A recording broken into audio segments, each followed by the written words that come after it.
Hi everyone! Good morning! So ayan, magbibigay tayo ngayon ng update dito sa mga succulents na na-unbox natin last week.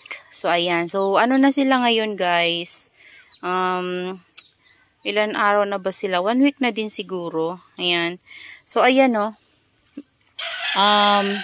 itong ating free na Bainesi guys. So ayan tumuyo na yung leaves niya. So dyan, uminom na siya ng tubig sa kanyang mga leaves. So, yun yung talaga guys, kaya hindi ko tinatanggal kahit nag-yellow na yung leaves niya. Kasi, kapag hindi naman siya nag-water yung leaves, ay okay lang naman din siya. Hindi naman yun makakahawa sa ating leaves ng ating mga succulents. So, ayan tuyo na siya.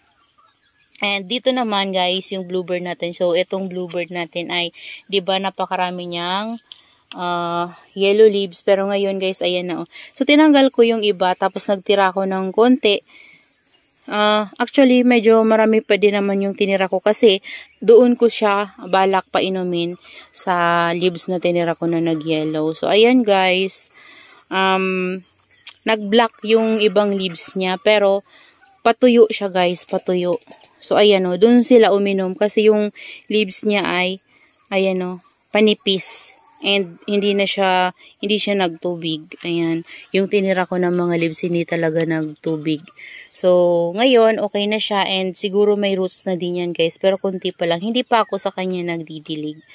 Ayan. So, ito din, yung free sa atin ni ma'am na napakalaki. Parang lalo siyang gumanda, guys. So, bumuka yung kanyang, rosette. Tapos, yung mga babies niya, tingnan nyo, guys, ito, stress. Ayan, ang ganda niya, nai-stress siya. Ang ganda ng tips. So, ayan, Ma'am Mercy, hello po and thank you dito sa free mo sa akin. Ang ganda niya. So, ayan guys, so, diba, ang ganda niya. So, dito, simula nung maitanim ko sila, diba, inano ko sila sa sunlight, sa morning sun, and hanggang 10 AM yun. So, ang nangyari guys, alam nyo ba, ilang araw na ba? 2 days na straight na open yung ating greenhouse. Walang net sa taas kasi, tinatamad ako magbalik. So, hinahayaan ko lang sila. So, okay naman sila. Sanay naman na sila. O, ayan hindi naman sila na sunburn. Ayan. Kasi guys, sinasanay ko talaga na sila dito na open na talaga yung ating greenhouse. O, walang net sa taas. Kasi gusto kong ma-stress sila. Bukod sa ma-stress sila, maging strong sila. Kasi, last time, 'di ba, nagkaroon ng sakit yung mga succulents natin sa stem. So siguro dahil nga sa shade sila. So yun, ngayon gusto kong talaga sila sa init na. So mas maganda kasi kapag sila sa init, talagang natatamaan talaga sila ng full sun kasi mas nagiging strong sila. And bukod doon, mabilis matuyo yung soil nila kapag nagdilig tayo. And gumaganda pa yung kulay nila, 'di ba? So ito yung update sa ating kinat na guys, so kung napapansin nyo, yung ating flapjack ay lalong nag-red yung tips niya. Kaso lang guys, nagkaroon siya ng mga dot-dot na ganyan. Yan. Hindi ko alam kung anong nangyari sa kanya. Siguro dahil sa init o nasobrahan siya sa init o ano. Ayan 'di ba? Napakarami niyang dot-dot. Pero, tingnan nyo naman guys, napakarami niyang tumutubo na baby. So, kaliwa kanan yung, niya, tumutubo na baby. So, ayan lahat ng pagitan ng leaves niya, merong tumutubo. Para na lang guys, yung sa baba, parang wala ko nakikita sa baba. Dito lang sa top, grabe, ang dami guys. Ayun may medyo malaki na nga.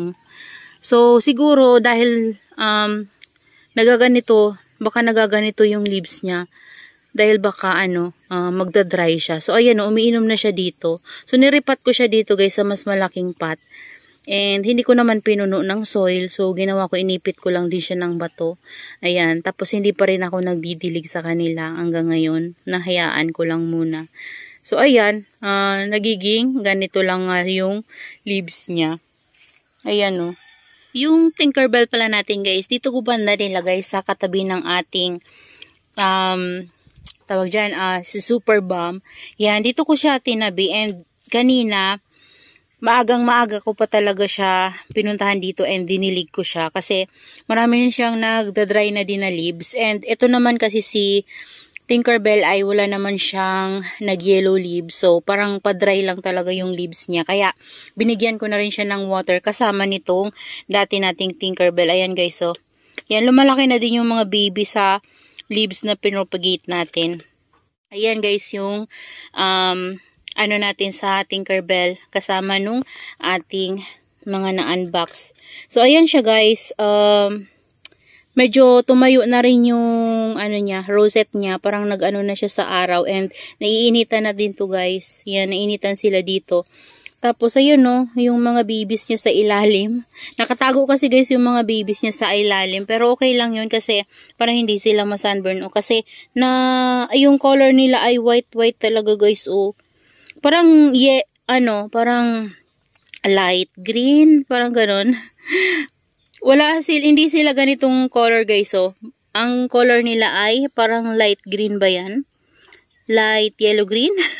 Ewan ko basta ganon yung color nila. So, natatago kasi sila guys, hindi pa sila maka-receive ng sunlight. Pero okay lang yan kasi baby pa naman sila para hindi sila ma-sunburn. So, ito guys ay sanay na din sa sunlight natin dito sa lowland. So, na-adapt na niya yung init dito sa yung lola naman natin guys ay nandito. Ayan, nilagay ko kasi ito guys sa sabitan, ayan. So, nakakatanggap na rin to ng sunlight. Yan, full sun. Everyday na. Everyday na siya nakakatanggap ng full sun. Ayan, no. So, hindi ko naman tinanggal yung mga sa kanya. Yung iba lang, yung ibang medyo manipis na, yun yung tinanggal ko. And marami pa rin siyang iniinuman na leaves. Ayan, no. Yan. So, ayan, no. Okay naman siya guys. At so far ay tingnan nyo yung rosette niya. Patikom na din. Yan, patikom na. And ganun pa rin. Yung may color pa rin siya guys. So, nakakatanggap kasi sila dito guys ng hamog every morning. Ayan, nahamugan sila.